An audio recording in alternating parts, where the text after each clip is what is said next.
I'm Heather. Welcome back to Itsy Bitsy Resistors, my YouTube channel about books, picture books for young kids that teach kindness and empathy and how to engage with the world around you in a positive way. So this week specifically, I'm talking about teamwork and books that encourage working as a team to accomplish a job or solve a problem, and also books that teach how to be a team player and how to really get along well with others. So with no further ado, let's get started. The first book I have is called Mighty Mighty Construction Site by Sherri, Duskey, Rinker, and Tom Lichtenheld. This book was published this year, and it's a follow-up to Good Night Construction Site.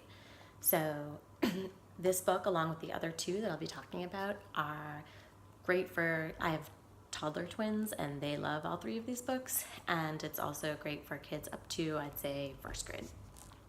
So this is a rhyming book. I kind of always want to pronounce the title Mighty Mighty Construction Site because that rhymes, and it's embarrassing that I just shared that, so I'm gonna just start talking about the book.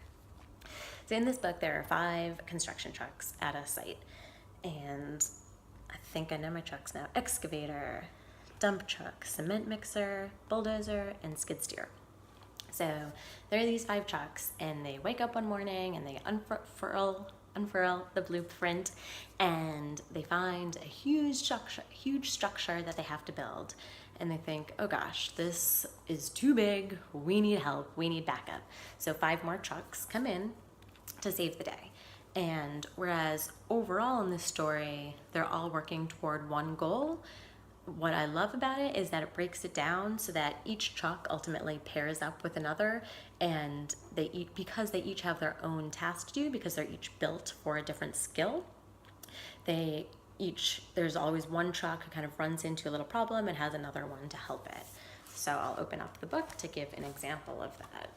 So we have crane truck here, and he's lifting all these beams up, and then he realizes, I'm out of supplies, what am I gonna do? And then we have the flatbed come to the rescue carrying more beams. And so the authors use pronouns for the trucks. So you have he and she, male and female, they all get to be strong, they're all doing work. So I hope that people with daughters aren't scared off from truck books. Truck books are awesome for everyone, I think. Excuse me. So then you have crane truck being able to continue working on the beams, and so on and so forth with all of these pairs of trucks. And then as you get to the end and they've successfully built this building, you start to get the language and feelings that come along with teamwork. So it says, the new crew leaves, but on their way, crane truck waves, great work today. The crew drives off, engines loud, feeling tired, but strong and proud. And so you get, when you work together and accomplish something, you feel really proud about it. And you're also, the trucks are supporting each other and saying, hey, great job. And so I think that this isn't about sports, but it is about teamwork, and that no one can do anything on their own. To accomplish a big task or project, you need a lot of helping hands. Okay, my second book is not about trucks, it's about animals. It's called What About Moose? And the title comes from the fact that there are all of these animal characters, frog and fox and bear and skunk and all these woodland creatures working together to build a treehouse, and Moose steps in without having done any preparation, no plans, no experience, and he takes over the project and just starts yelling at everybody and bossing everyone around and not participating himself. And it sounds a little too familiar to me right now, but it's still a great book and worth reading. And so everyone ultimately says to him, back to the title significance, they say, what about you, Moose? What are you doing? So for example, and I think I saved my page.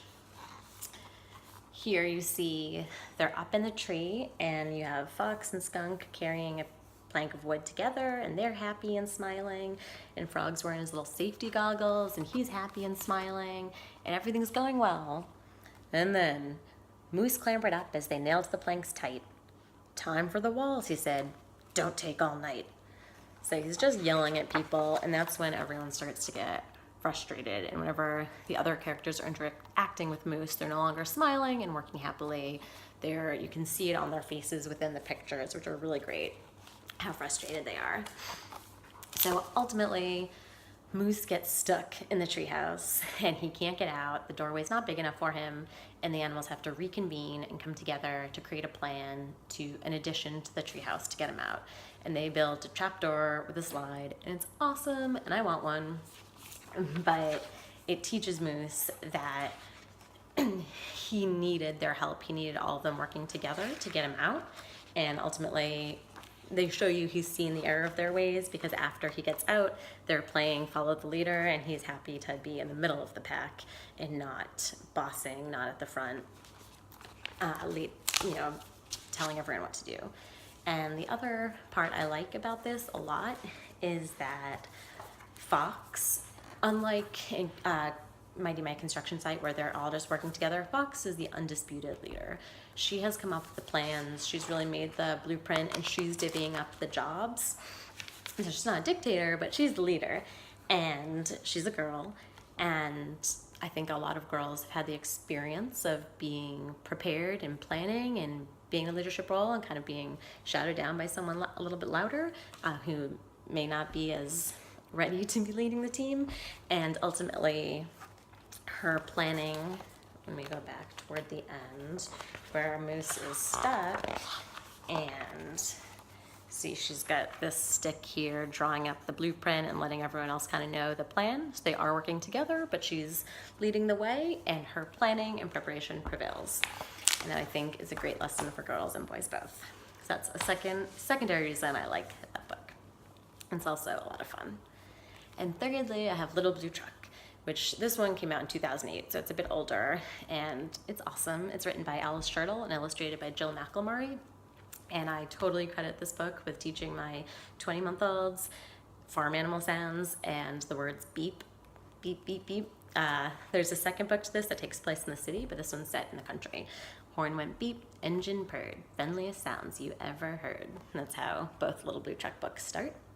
And Little Blue Truck greets all of the farm animals that he sees as he drives down the country lane. However, when Big Yellow Dump Truck drives by, he does not do the same. He thinks he's way too important, and he just passes everyone by. So, because it's raining and the road conditions are poor, he ultimately gets stuck in a mud puddle, and he needs help. Because he treated everyone so poorly, no one wants to help him. Little Blue Truck comes to the rescue, except that he too gets stuck because the job is too big for one character to do on their own. And so when Little Blue Truck calls for help, everybody hears the call and comes running. And you get to see that it takes a whole team to free these trucks to solve this big problem. And then, secondly, you learn, and Dump Truck learns, that when you're in a tight spot and need some help, it really helps to have treated those around you well, or else if you don't, put out into the world what you want to get back, you're not going to get it back. And so Little Blue Truck is our little hero, but so are all of the animals that help him and that teach us how to be good friends. So here we go. My 3 books for teamwork and friendliness. Mighty Mighty Construction Site. What about Moose and Little Blue Truck? And again, I'm gonna get back up on my feminist soapbox and just say that trucks are for everybody. My kids love trucks, but they have truck toys, truck puzzles, truck books. When we're outside, we see trucks everywhere. And so I think it's just exposure. If you expose girls to those trucks too, I think they're also going to love the trucks. So I'd love to hear your thoughts on these 3 books or any others that are good for teaching teamwork. Okay, thank you so much. And I'd love if you subscribed. And I think that's it. I'll be back next week. Thank you.